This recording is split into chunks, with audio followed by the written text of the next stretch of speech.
The strange phenomenon of terminal lucidity has puzzled clinicians and families for decades. It's a striking, and at the same time heartbreaking, moment when someone in the last stages of dementia, so deeply impaired that daily functioning is gone, suddenly regains flashes of memory, language, or even a moment of clear thought. Picture a grandparent who has lost the ability to recognize their own grandchildren, suddenly looking up, saying their daughter's name, and recalling a cherished childhood memory. That is terminal lucidity in action. It feels almost like a miracle, but it raises big questions about the brain's last-ditch reserves and the mysteries of death. In the spring of 2000, while finishing a degree in psychology at the University of Vienna, a student named Alexander Bathiany received an unusual call from his mother. She had just finished speaking with Bathiany's grandmother on the phone.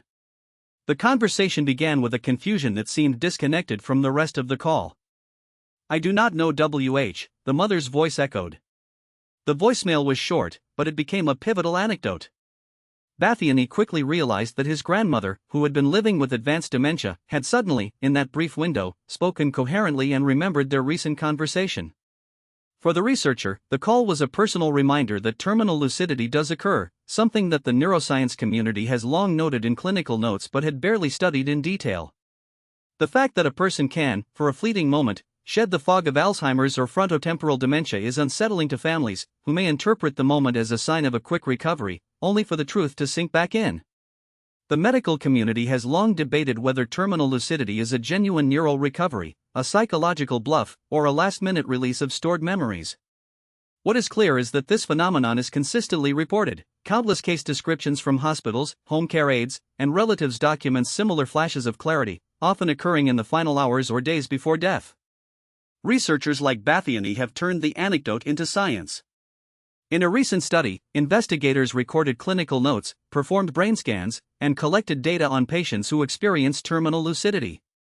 The goal is to understand the neural mechanisms that trigger this temporary resurgence. Why does the brain, which has refinery damage, suddenly unlock cognitive circuits? Some hypotheses point to changes in neurotransmitter balances, drops in systemic inflammation, or even a final burst of oxygen and glucose to critical brain regions. Other theories suggest that the impending body's shutdown of sleep-wake cycles temporarily watches the apex of consciousness. None of these theories are proven, but the research is rigorous and uses larger sample sizes than many earlier reports. The observations are not just academic. For clinicians, these moments are significant warnings that a patient's overall disease trajectory might be nearing its end.